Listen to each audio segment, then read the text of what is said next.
Schmo here. Haven't been doing anything because I caught one of the latest bugs, and my voice was pretty much gone.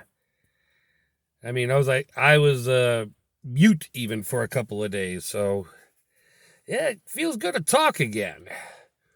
Well, as you see, the moral majority is dead.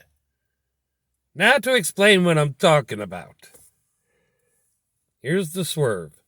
If you remember the movie Airplane 2, the particular scene, the space shuttle was trying to go for re-entry, and then you hear she's starting to shimmy. He's starting to shimmy. You see a guy holding a glass of milk, and milk is being spilled all over. And there is a woman wearing a moral majority T-shirt, also shaking. She's starting to shake. She's starting to shake. Same woman.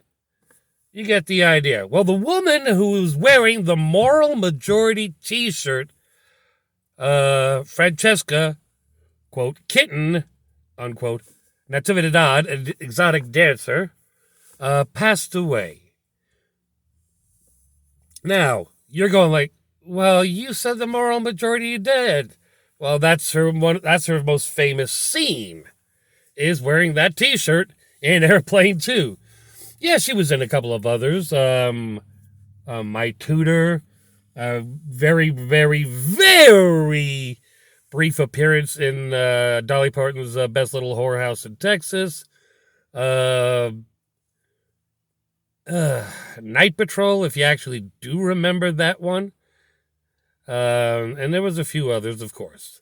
But the point is,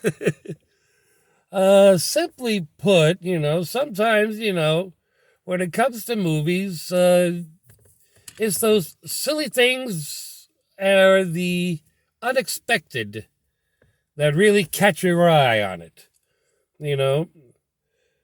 People a while back ago said, Animal House would not be a hit. Yeah, it was.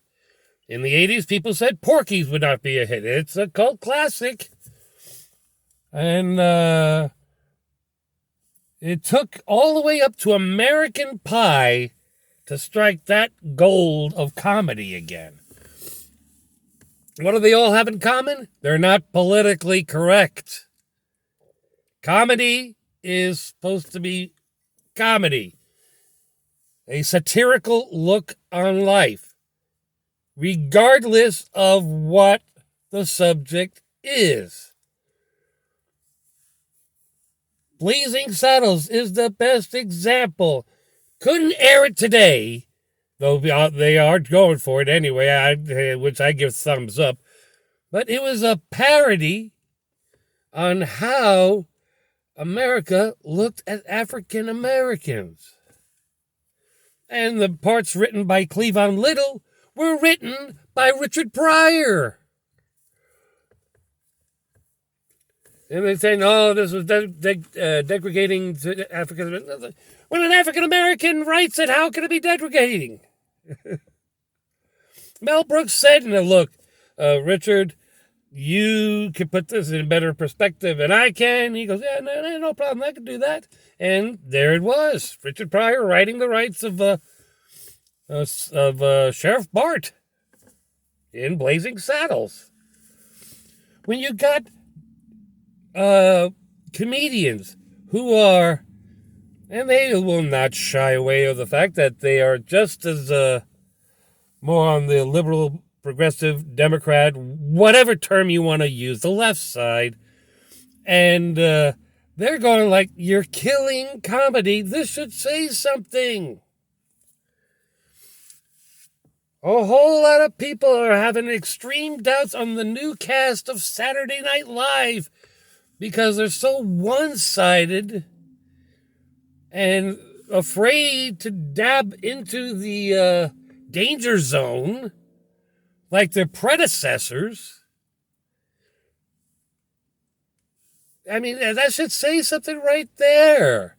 You have comedians that are on the record, from Mel Brooks, John Cleese, Jerry Seinfeld, a good portion of the previous casts, plural, of Saturday Night Live.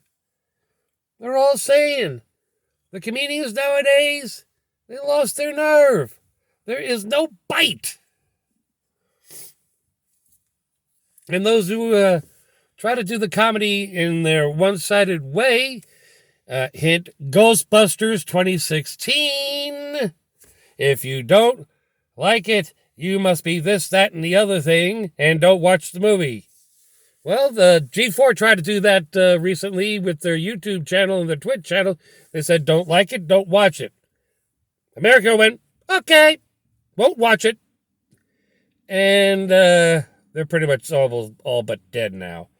There's a lot of recognition now that people are getting tired of being told something they're not. And they just want comedy. They want to sit down, look at something silly. If there is a tie-in to some thought-provoking idea, enjoy the fact of that. Just enjoy life. It's too short to be this anal on simple things of life. That's why I kind of went in and did a little, you could say, trickery with the moral majority is dead. Because those who have a sense of humor will remember the scene and have a good giggle. And I'm hoping that some that have other ideas will go, nice one. You got me. That was a good joke. But what do I know? I'm just the average Spo. And good night, Mrs. Calabash, wherever you are. Cha-cha-cha.